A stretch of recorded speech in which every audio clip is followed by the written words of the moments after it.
Boa noite, irmãos.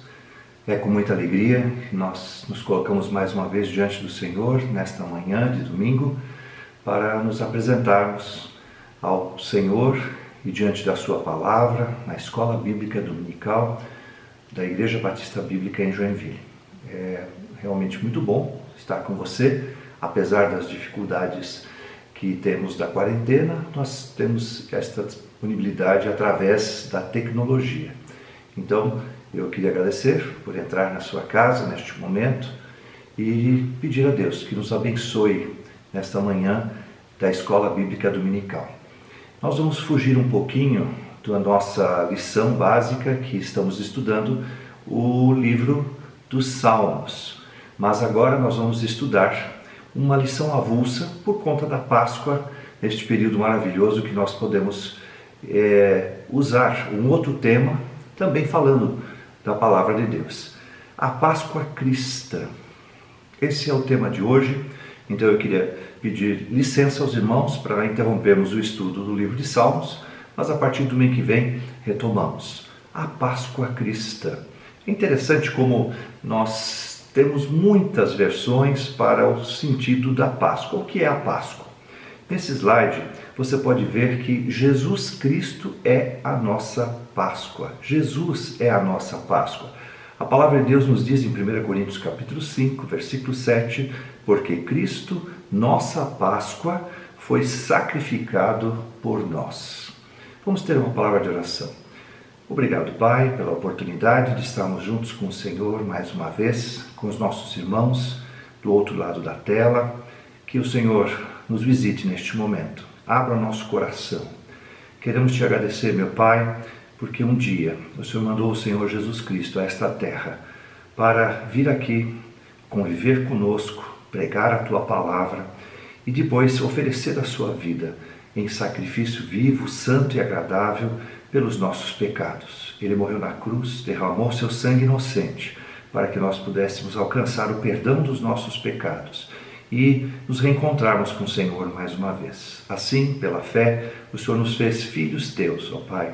E agora, querido Deus, nós estamos comemorando este período da Páscoa. Nós sabemos que as datas da Páscoa não são exatamente iguais à Páscoa lá do teu povo, de Israel, mas este é um período de reflexão sobre a morte e a ressurreição do Senhor Jesus Cristo. Abençoe, portanto, essa lição, abençoe o teu povo que está do outro lado, a todos nós, Pai. Te pedimos assim, fala-nos conosco, assim, em nome do Senhor Jesus. Amém. Muito bem, queremos falar sobre este assunto, Jesus é a nossa Páscoa. Eu trouxe uma imagem bem divertida para começarmos a nossa lição. Não é? Esse gatinho bonito, este coelhinho, é interessante, irmãos, que as principais doutrinas bíblicas, os principais pontos importantes da palavra do Senhor vêm sendo combatidas há muitos anos. Na Páscoa nós temos o coelhinho, que é este absurdo, e as crianças, de maneira inocente, vão aprendendo que a Páscoa fala do coelhinho da Páscoa, fala do ovo de chocolate que o coelho põe. Olha só, é um absurdo, não é? Mas, por outro lado, nós estamos vendo o poder de Satanás para mudar o coração das nossas crianças. Por isso, irmãos, eu gostaria de fazer um alerta. Cuidado. Nesta época do ano, a gente tem aconselhado já há alguns anos a nossa igreja, não dê ovo de Páscoa a seus filhos. Se o chocolate faz tanta questão, não é? Certamente as crianças fazem questão dos doces, das guloseimas e do chocolate, dê de outra forma. O ovo, meus irmãos, é um símbolo pagão. E, de alguma maneira, nós estaremos prejudicando os nossos filhos para o entendimento da palavra de Deus. Isso não acontece apenas na Páscoa. Não é? O coelhinho da Páscoa quer ofuscar o Cristo da cruz e a sua ressurreição. Da mesma forma como o bom velhinho no Natal, com o seu sorriso engraçado e a sua barriga grande, quer afastar de nós o verdadeiro sentido de Natal, quer, na verdade, ofuscar o Cristo da manjedoura. Então, eu gostaria de pedir à igreja que tomasse este devido cuidado. Pais e mães, preste atenção nas doutrinas que estão sendo ensinadas às nossas crianças, que são diabólicas. Você está pode interferir no pensamento mundano e colocar a palavra de Deus no seu devido lugar. Falar de Jesus Cristo, falar da morte, a ressurreição do Senhor Jesus Cristo. Porque o que o mundo ensina é uma mentira. Coelho não bota ovo, não é? Papai Noel não dá presente. Portanto, vamos nos colocar mais perto da palavra de Deus. A figura é engraçada, mas é extremamente perigosa. Vamos à nossa lição. Eu gostaria de pedir a você que acompanhasse a leitura. Nós temos 2 textos base, um deles está em Lucas, capítulo 22, versículos 14 e 15, que diz assim, na palavra de Deus: É chegada a hora, pôs-se à mesa e com ele os 12 apóstolos, e disse-lhes: Desejei muito comer convosco esta Páscoa antes que padeça. O outro trecho está em Mateus capítulo 26.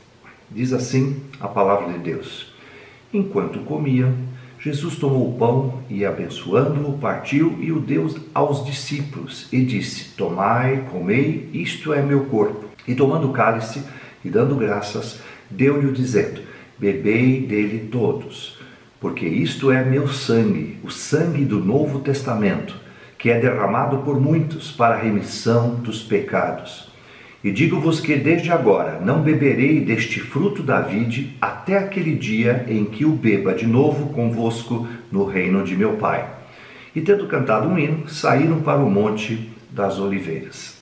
Veja, nós estamos falando aqui do Senhor Jesus Cristo, introduzindo um novo momento, uma nova época, um novo contrato, uma nova dispensação. E ele faz isto dentro do período da Páscoa, a Páscoa judaica. A Páscoa é a festa mais mencionada na Bíblia, você sabia? Tanto no Novo Testamento como no Velho Testamento. E para os judeus é a comemoração mais importante do ano. A Páscoa, para eles, tem este sentido: a preservação da morte causada pelo anjo da morte e a libertação da escravidão. Isso tudo começou há muito tempo atrás. Deus chamou um casal e disse que faria deles uma grande nação, uma bênção para todas as nações e para todas as famílias. E aí eles foram crescendo e Deus os mandou para o Egito e ali eles ficaram crescendo e se desenvolvendo. O próprio Egito então depois ficou preocupado com aquela multidão se desenvolvendo aos seus quintais, então resolveu que iria explorá-los e escravizá-los. E aí o povo clamou ao Senhor e Deus ouviu o clamor do seu povo e os retirou do Egito. Mas os retirou do Egito através de forma sobrenatural, através de 10 grandes milagres. O último milagre, a última intervenção de Deus, era quando o anjo da morte passaria na casa de todas as pessoas. E as casas que tivessem sacrificado um cordeirinho, usado o sangue deste cordeiro para pintar os umbrais das portas, hoje nós chamamos de batente, chamamos de guarnição, enfim, a porta que estivesse pintada com o sangue do cordeiro, o anjo da morte passaria por cima e não os visitaria. Mas quem não obedecesse à palavra de Deus e o anjo da morte passasse, não visse o sangue nos umbrais das portas, o anjo do Senhor, o anjo da morte, passaria ali e mataria os primogênitos, tanto dos homens como de animais. E isto aconteceu e foi a última intervenção sobrenatural de Deus, e Faraó finalmente cedeu e deixou o seu povo ir. E a palavra Páscoa vem de passagem, tem a mesma raiz da palavra passagem. O anjo da morte passou por cima das casas sem visitar. Esta é a Páscoa que é comemorada pela nação de Israel desde aquele dia, por ordem do Senhor, perpetuamente, até os últimos dias que este planeta existir, é para ser comemorado uma vez por ano a Páscoa. O povo de Israel tem esta incumbência dada pelo Senhor. E o Senhor Jesus Cristo, ele comemorou a Páscoa com os seus 12 discípulos, judeus. A nação de Israel foi visitada pelo Senhor, Deus nasceu judeu, cresceu entre eles, pregou a palavra do Senhor e próximo à sua morte. Um pouco antes, ele comemorou sua última Páscoa com os seus 12 discípulos. E nesta Páscoa em especial, ele instituiu a ceia do Senhor. Como eram os costumes dos judeus com relação à festa da Páscoa? É isso que nós vamos estudar hoje. Então, como nós estamos na Escola Bíblica Dominical, vamos pegar alguns detalhes importantes, vamos esmiuçar bem este entendimento da Páscoa, para que possamos conhecer que a palavra de Deus, dada muitos anos antes ao povo de Israel para a comemoração da Páscoa, na verdade, apontava para o Senhor Jesus Cristo. Vamos então aos detalhes. O vinho. Durante a festa da Páscoa existiam 4 cálices de vinho. 4 cálices de vinho eram bebidos. Você provavelmente não sabia disso. O primeiro cálice chama-se cálice da bênção ou de gratidão. Com ele se iniciava a festa. O segundo cálice chama-se cálice das pragas, lembrando as 10 pragas, as 10 intervenções sobrenaturais de Deus sobre a nação do Egito. O terceiro cálice chama-se cálice da salvação. Ele simboliza o livramento da nação de Israel do Egito através do sangue do Cordeiro da Páscoa. O quarto cálice chamava cálice do louvor, com o qual se encerrava a festa da Páscoa e normalmente eram cantados os salmos 113 até o 118. E nestes salmos existem várias expressões de louvor, como aleluia, enfim. E se você for estudar durante essa semana aí de quarentena, você dê uma lida nesses salmos e você vai ver que trata do assunto realmente da libertação do povo de Israel. Esses salmos de Helel seriam salmos de adoração e louvor. Sobre o pão, veja que detalhes interessantes existiam para que a festa da Páscoa se cumprisse. Primeiro, o pão devia ser sem fermento. Isso nós todos já sabíamos. Mas o outro detalhe é que este pão precisava ser riscado e perfurado. Era colocado em uma bolsa com 3 repartições. Em cada uma dessas repartições é colocado um pedaço de pão. O pedaço do compartimento central do meio, ele era mais tarde repartido em 2. A primeira parte dele era embrulhada em um pano e colocado de lado, ou até escondido na casa. E para o terceiro cálice de vinho, então, o cálice da salvação, o pão era novamente desembrulhado do pano e repartido em pedaços menores, distribuído a todos os presentes. E interessante que estes detalhes, você já começou a perceber, esses detalhes são uma forma de ensinamento da pessoa do Senhor Jesus Cristo, um tipo de Cristo. Eu gosto muito desse estudo dos tipos de Cristo na Bíblia. Existem muitos, são vários, e a Páscoa com certeza é um deles e rico em detalhes. Vamos notar o seguinte: a Bíblia diz que Jesus é o Cordeiro de Deus. Na passagem em 1 Coríntios capítulo 5, verso 7, que nós lemos lá no começo, diz: porque Cristo, nossa Páscoa, foi sacrificado por nós. E João Batista chamou o Senhor Jesus Cristo, quando o viu, de eis o Cordeiro de Deus que tira o pecado do mundo. Está lá em João capítulo 1, versículo 29 e 36. Então, é o Cordeiro de Deus. Jesus Cristo veio a este mundo para dar a sua vida pela salvação das pessoas. Então, o Cordeiro de Deus está presente na Páscoa, é um tipo do Senhor Jesus Cristo. Outra coisa interessante, o próprio Senhor Jesus Cristo falou sobre o vinho. Ele diz assim, na passagem base que nós lemos: porque isto é meu sangue, o sangue do Novo Testamento, que é derramado por muitos para a remissão dos pecados. Está lá em Mateus 26, 28. Sobre o pão, ele também falou algumas coisas. Em Mateus 26, 26, ele diz: isto é meu corpo. Quando ele pegou o pão, ele disse: isto é o meu corpo. O corpo e a vida de Jesus não continham fermento, porque ele era sem pecado. Jesus sem pecado, pão sem fermento. A Bíblia sempre coloca o fermento como sendo uma contaminação, E no pão, o pão puro seria sem fermento. E em Hebreus 4,15 fala que o sacerdote que nós temos é um sacerdote especial, sem pecado, diferente, único, o maior de todos os sacerdotes, o Senhor Jesus Cristo, sem pecado. 1 Pedro 2,22 e João 8,46 também tratam deste assunto, onde Jesus é trazido à luz da palavra como o homem sem pecado, o único homem sem pecado. E veja que interessante, o pão era riscado, o corpo de Cristo também foi chicoteado, marcas de ferimentos, que lembram esses riscos, esses ferimentos no pão. Em Isaías 53:5, uma passagem profética que tem referência ao Senhor Jesus Cristo, da sua morte, a sua entrega, o versículo 5 diz: pelas suas pisaduras, pelos seus ferimentos, fomos sarados. Veja, esses detalhes todos estão na Páscoa, nos ingredientes da Páscoa. Da mesma forma, o pão é perfurado. E aí é óbvio, o Senhor Jesus Cristo teve o seu corpo perfurado nas suas mãos, nos seus pés e na sua lateral. E Isaías 53:5 também fala sobre este assunto, onde nós lemos lá no versículo 5 ainda: mas ele foi ferido. A outra tradução diz traspassado, perfurado pelas nossas transgressões e moído pelas nossas iniquidades, os nossos pecados. Em Apocalipse 1:7, nós lemos também o que está escrito ali: eis que vem com as nuvens, e todo olho verá, até mesmo os que o traspassaram. Veja, isto é maravilhoso, aqui tratando do assunto do Senhor Jesus Cristo. Então, o pão furado representa esses ferimentos específicos do corpo do Senhor Jesus Cristo. Zacarias, lá no Velho Testamento, também trata desse assunto de maneira profética.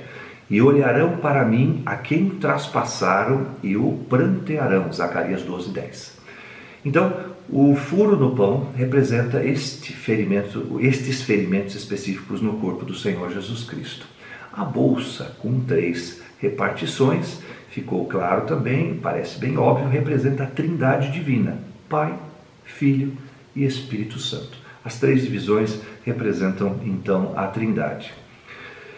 Ainda sobre o pedaço de pão intermediário, aquele que era colocado no centro da bolsa e depois retirado da bolsa, figura o Senhor Jesus Cristo, porque ele deixou os céus e veio à terra. Em Filipenses capítulo 2 temos aquele versículo famoso em que Jesus é apresentado como aquele que não teve usurpação de ser igual a Deus, mas ele deixou a sua glória, a sua divindade e habitou entre nós como um homem, como um ser humano. Em João capítulo 6, versículo 51, Jesus diz: eu sou o pão vivo que desceu do céu.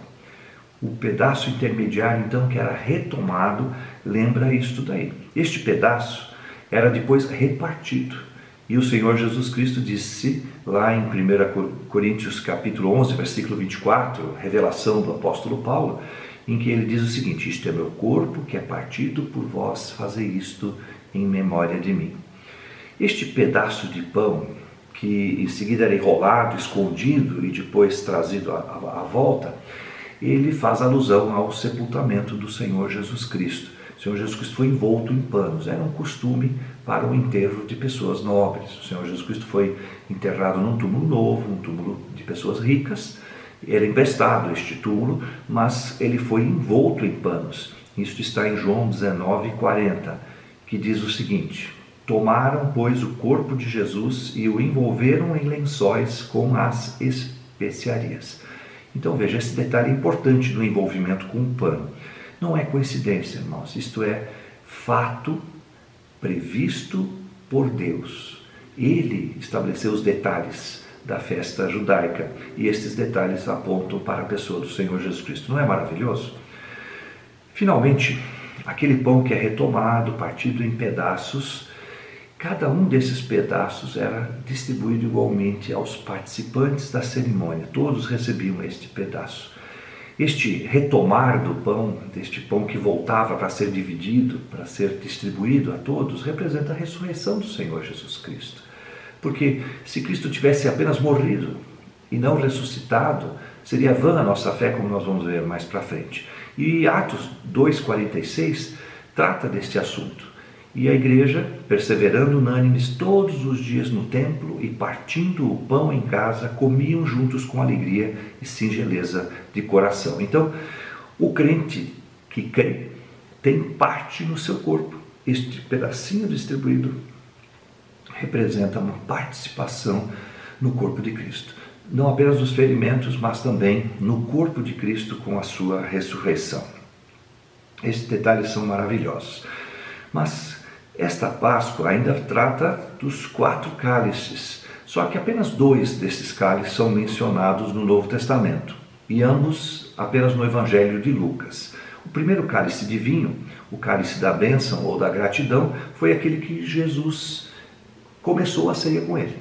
E tomando o cálice e havendo dado graça, disse, em Lucas 22:17, nós temos citado. Então Jesus Cristo introduziu a festa de Páscoa, a Santa Ceia, com o primeiro dos cálices, o cálice da bênção. Não há menção do segundo cálice, o cálice das pragas. Mas o Senhor Jesus Cristo, ele não veio para ferir, não veio para julgar, mas veio para salvar, segundo está escrito em João capítulo 12, versículo 47. Então, bem provavelmente, o segundo cálice não teria sentido na ceia do Senhor. O terceiro cálice, o cálice da salvação, é aquele que foi bebido após a ceia, quando Jesus instituiu esta nova aliança. Veja lá o que está escrito em Mateus 26:28. Acompanhe o slide. Semelhantemente, tomou o cálice depois da ceia, dizendo: este cálice é o novo mandamento no meu sangue, que é derramado por vós. Lucas 22:20. Mateus ainda acrescenta um detalhe, que é derramado por muitos para a remissão dos pecados. O cálice da salvação. Mateus 26:28. O quarto cálice, o cálice do louvor, não é especificamente mencionado, mas em Mateus 26:30, a Bíblia nos diz que Jesus, tendo cantado um hino, saíram todos para o Monte das Oliveiras. Então, tinha ali a parte do louvor, talvez não foi citado, talvez não tenha sido utilizado, mas está lá a adoração, que é representado pelo quarto cálice. Da Páscoa para a ceia do Senhor. Muitos cristãos perguntam, mas por que Jesus Cristo instituiu a ceia do Senhor exatamente no momento da Páscoa? Vamos lembrar, a Páscoa é uma festa que Deus estabeleceu como compromisso perpétuo com a nação de Israel. Então a Páscoa é para ser comemorada pelos judeus, pelos hebreus. Mas a ceia do Senhor é algo para a igreja. Então, Jesus Cristo utilizou uma festa já conhecida dos judeus, uma festa importante, uma festa que eles davam bastante significado, importância, e instituiu para a igreja a ceia do Senhor. E veja, após a morte e ressurreição de Jesus Cristo, a ceia do Senhor foi primeiramente comemorada pelos judeus, pela igreja formada por judeus. Os 12 apóstolos eram judeus. E quando Pedro pregou na primeira grande mensagem, que muitas pessoas aceitaram o Senhor Jesus Cristo, eram judeus. E depois 5.000 judeus. Enfim, a igreja rapidamente tinha 10.000 pessoas praticamente, fora crianças e mulheres. E estas pessoas eram judeus que estavam participando da igreja no começo. Lá em Atos 2:42, quando fala ali, perseveravam na doutrina dos apóstolos, na comunhão e no partir dos pães e nas orações, e eram judeus. A igreja então começou entre os judeus. A ceia do Senhor tinha características judaicas, como nós percebemos, nasceu de uma festa judaica. Mas essa característica judaica era tão forte, e como a igreja estava instituída primeiramente entre os judeus, Deus teve que chamar um apóstolo temporão para que, através de uma revelação especial, eles pudessem receber instruções para que o gentio também pudesse participar. O evangelho ficou como que confinado entre os hebreus. E agora era necessário que os gentios também entrassem nesta nova entidade chamada igreja e que também pudessem ter percepção dos mandamentos do Senhor. E um deles é a ceia, a Santa Ceia.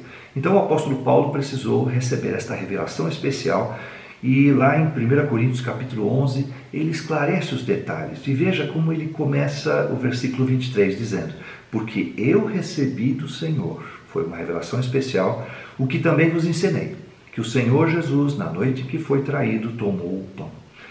Então, a partir de agora, a ceia do Senhor também era feita, ou teria participação de gentios, de outras nações que não apenas os hebreus.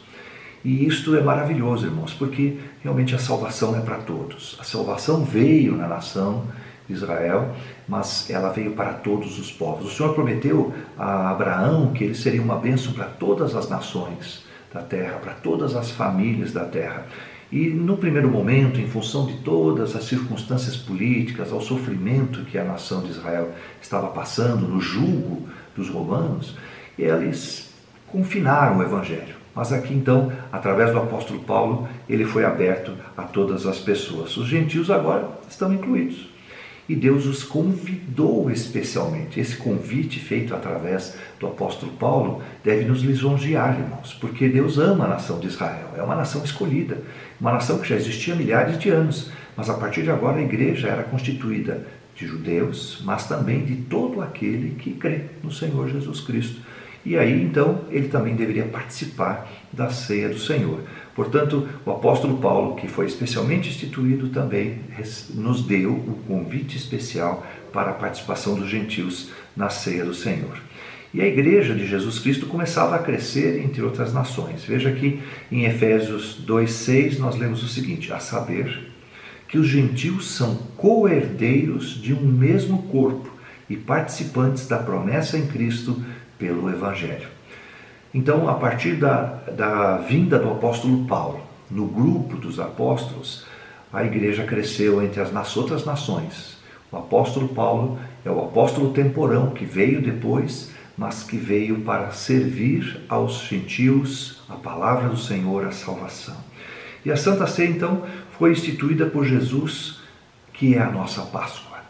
Porque Cristo, nossa Páscoa, foi sacrificado por nós, é o versículo de 1 Coríntios capítulo 5, versículo 7, que nós lemos na abertura desta lição, e que você deve memorizar. É o versículo-chave da nossa lição. A Páscoa é para os judeus, somente para os judeus. E veja bem, a Páscoa foi instituída por Deus para os judeus se lembrarem do livramento que Deus deu através do anjo da morte que passou sobre as casas e feriu os primogênitos daqueles que não creram na palavra do Senhor, e por isso a nação de Israel foi liberada para ir para a terra que o Senhor prometeu. Esta festa foi instituída por Deus, todos os anos eles tinham que fazer esta festa, tem que fazer ainda hoje, porque é mandamento perpétuo. E todos esses detalhes da festa da Páscoa é cumprimento obrigatório dos judeus. Nós não temos esta obrigação. Os gentios, eu não sou judeu, não tenho obrigação de cumprir a Páscoa, mas tenho a obrigação da ceia do Senhor. Veja que interessante, um judeu que aceita o Senhor Jesus Cristo como seu salvador pessoal, ele tem a obrigação com a Páscoa por ser judeu, e por ser filho de Deus tem a obrigação com a ceia do Senhor.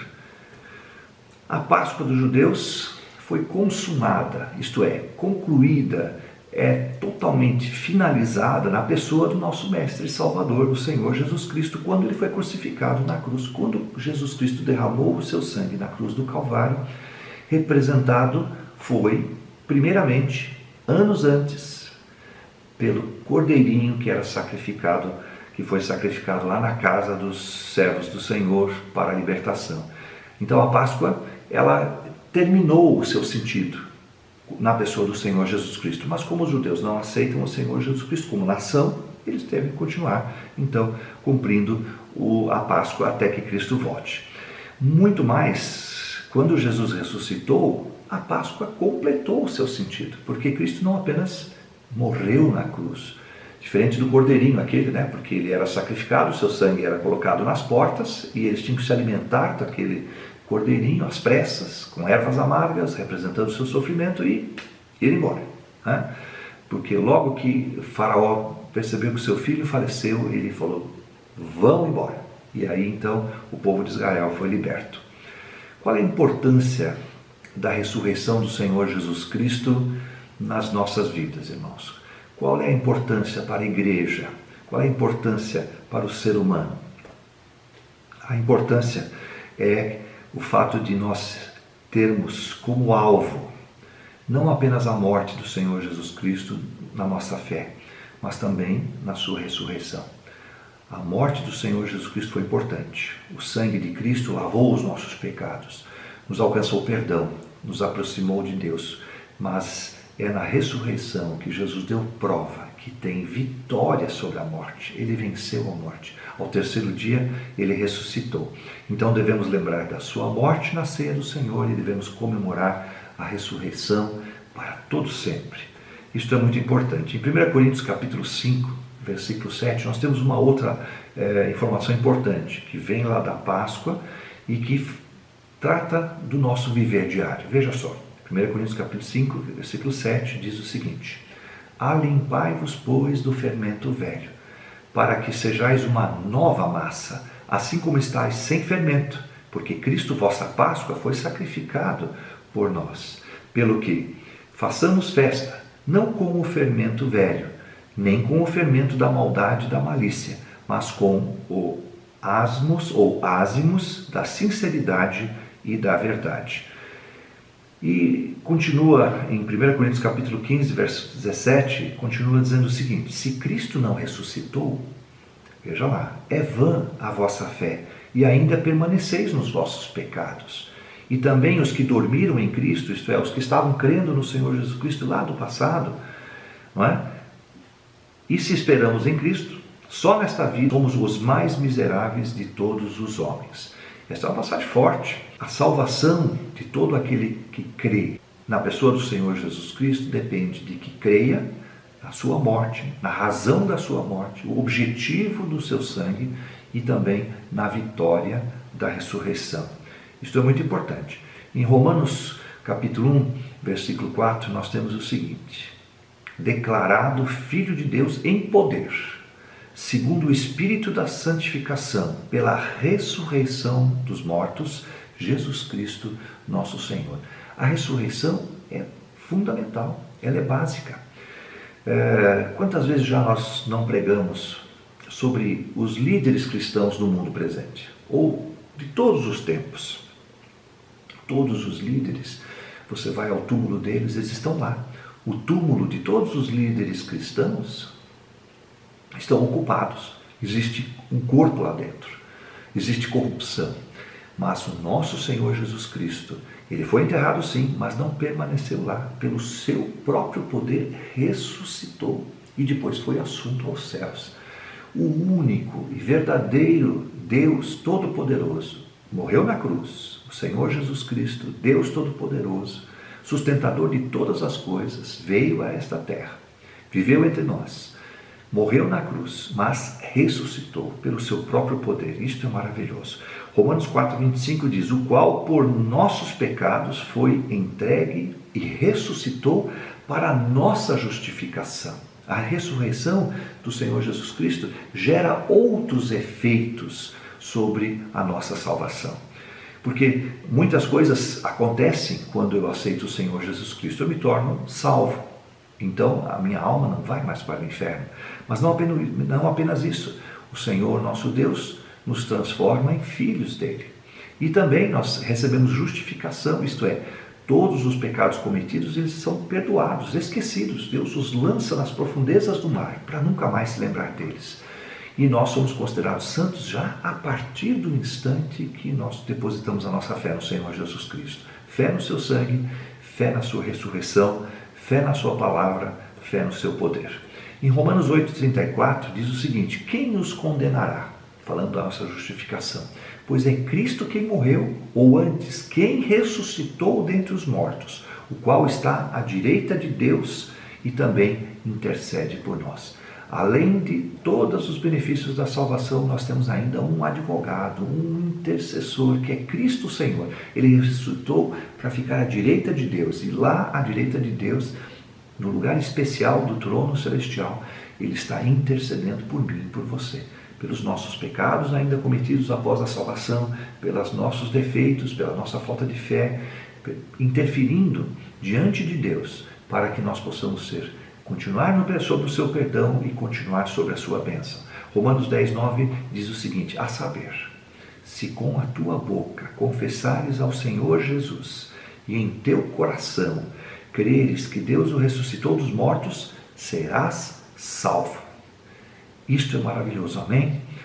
E se você está nos ouvindo hoje, você é um convidado, e você, nesta Páscoa, onde todos pensam no Senhor Jesus Cristo de uma maneira ou outra, ainda que de maneira equivocada, como nós começamos o nosso estudo, e você compreende que Deus mandou Jesus Cristo para morrer na cruz, que aquele sangue que ele derramou, não derramou por causa dos pecados dele, mas por causa dos nossos pecados, do seu pecado, do meu pecado. E quando você compreende isso, e você crê que Deus não apenas mandou Jesus por esta finalidade, mas também o ressuscitou dos mortos, você terá Jesus como seu Salvador pessoal. É simples assim. O Senhor Jesus Cristo providenciou tudo o que era necessário para a nossa salvação. A Páscoa, a nossa Páscoa, que é Jesus Cristo, veio para nos dar livramento da morte. Assim como a nação de Israel lá no passado recebeu o livramento da morte dos primogênitos, hoje nós recebemos o livramento da morte eterna. Recebemos vida eterna através da pessoa do Senhor Jesus Cristo. Creia nisso, creia de todo o coração e você será salvo. E eu gostaria de dizer a todos que estão conosco, tenham uma feliz Páscoa, uma Páscoa verdadeira. Esquece o coelhinho, manda o coelhinho embora. E os ovos de chocolate que você tem na sua casa não representam absolutamente nada em relação a esse assunto que nós estudamos. A verdadeira Páscoa é a pessoa do Senhor Jesus Cristo em nossa vida. Comemore a Páscoa verdadeiramente, a nossa Páscoa. E quando nós tivermos oportunidade, irmãos, e nos vemos de novo, nos abraçarmos de novo, ai que saudade deste abraço gostoso, não é? Desta comunhão gostosa. Agora que a gente está longe, nos olhando através apenas de uma telinha, nos falando só pelo telefone, que saudade. Logo nós vamos estar juntos. E a primeira coisa que nós vamos fazer, vamos organizar a ceia do Senhor, não é? Para relembrar o Senhor Jesus Cristo, relembrar o seu feito, relembrar o Novo Testamento no seu sangue, relembrar a sua ressurreição, relembrar o que ele fez na cruz por nós, relembrar com alegria e comungarmos juntos na presença do Senhor. Eu gostaria agora de orar mais uma vez. Senhor nosso Deus, abençoe a tua palavra, abençoe aqueles que estiveram ouvindo. Se houver alguém que nos ouve neste momento, que não tem Jesus como seu Salvador pessoal, que deposite nele a sua fé, creia nele como seu Salvador, como aquele que não apenas morreu e derramou seu sangue, mas também ressuscitou dos mortos para a vida eterna, nos dando assim provas de que tem poder sobre a morte e pode nos guardar lá nas mansões celestiais para todos sempre. Abençoe a estes que assim estão e que nós juntos, Senhor, todos nós, os teus filhos também, possamos relembrar da morte e da ressurreição do Senhor Jesus Cristo com toda a sinceridade, com todo o amor, com todo o poder. Obrigado, Pai. Em nome do Senhor Jesus Cristo eu oro. Queria colocar diante de você agora, ou para você, uma canção apenas orquestrada, Rude Cruz. Este é um hino maravilhoso. Você que conhece a letra ou que tem em algum lugar esta letra, folheie onde está escrito, mas lembre-se, a cruz de Cristo não é apenas um símbolo para nós, mas é o poder de Deus para o perdão dos nossos pecados. Ouça a canção.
bem, eu gostaria de encerrar este nosso momento da Escola Bíblica Dominical. Durante este momento que estivemos juntos, também tivemos a classe com os jovens, neste mesmo canal, com um outro vídeo. As crianças também receberam alimento espiritual, um outro vídeo. E hoje à noite nós estaremos aqui neste canal mais uma vez, para ouvir a palavra de Deus. Pastor Fernando nos trará a palavra. Mas eu gostaria de deixar apenas uma palavra pastoral neste momento. Queridos irmãos, mantenham-se firmes, confiem no Senhor. No mês passado nós falávamos que nenhum de nós sairá deste planeta sem que Deus nos leve. Portanto, se você está aqui, Deus não te levou, não é? Brincadeiras à parte, nós sabemos que cerca de 1000 pessoas morreram por causa desta doença. E nós já tivemos conhecimento de 2 servos do Senhor, do nosso conhecimento, que foram levados também nesses dias. Mas vamos manter-nos calmos, vamos continuar guardando os nossos idosos, vamos continuar guardando aquelas pessoas que têm alguma outra doença, alguma fragilidade, para que não sejam atingidos. Nós podemos fazer a nossa parte e com fé, Deus vai nos guardar de todo o grande problema, de todo aquilo que é impossível que nós venhamos a fazer. Deus faz. Então, continue confiante. Mas eu queria te pedir mais. Não se esqueça dos seus compromissos com o Senhor Jesus Cristo. Queria agradecer a todos que trabalharam durante estes dias. A igreja está funcionando, irmãos. Nós temos a tesouraria funcionando, a secretaria. Tem uma multidão de pessoas que preparam essas imagens e as montam no formato em que você está assistindo. Isso dá um grande trabalho. Eu quero pedir a Deus que abençoe especialmente essas pessoas que estão trabalhando. Você não as vê, mas elas estão trabalhando para o corpo de Cristo, para a igreja. Queria lembrar você, meu irmão, também, de que mantenha-se fiel também aos dízimos e às ofertas. E se você tem a sua oferta missionária, mande para a conta da igreja que está lá no nosso grupo. Se você precisar, faça contato conosco, nós lhe passaremos os números direitinho. E apenas as ofertas missionárias precisam de algum tipo de identificação. Aí você pode ligar para o irmão Germano ou para a irmã Carla e identifique-se ali. Olha, eu mandei um depósito, esse depósito de valor tanto, faça separado, é para missões. Porque nossos compromissos com os missionários é irreversível. Nós fizemos um alvo missionário no final do ano passado e neste momento eles precisam receber os valores que nós nos comprometemos com eles para que eles mantenham os seus trabalhos funcionando. E assim, meu irmão, estaremos juntos. Temos que orar por eles, mas também temos que passar também a eles as nossas ofertas. E lembre-se da Cesta do Amor também. Se você quiser, passe lá na igreja, num desses horários de culto, ou fale conosco, alguém vai buscar para que seja distribuído, principalmente agora, neste momento, tá bom? Logo, esta epidemia vai embora. Logo estaremos reunidos mais uma vez. Queria agradecer também ao grupo que tem trazido ofertas para o irmão Lucas. Graças a Deus, a sua oferta já foi levantada. Obrigado, irmãos, pela sua fidelidade, pela sua generosidade. Que Deus os recompense grandemente. Queridos irmãos, bom domingo. Não perca hoje à noite, 19h30, neste mesmo canal, o pastor Fernando nos trazendo a palavra do Senhor. Terça-feira, às 15h, neste mesmo canal, temos o culto da União Feminina. E terça-feira, dia 14 de abril também, 20h, o culto da União Masculina. Quarta-feira, dia 15 de abril, 20h, nós temos também o culto de oração. E Lucas estará pregando também por este canal, ok? Domingo, 19 de abril, estaremos aqui, se Deus nos permitir, mais uma vez na Escola Bíblica Dominical, à distância, mas pertinho no coração. Deus abençoe.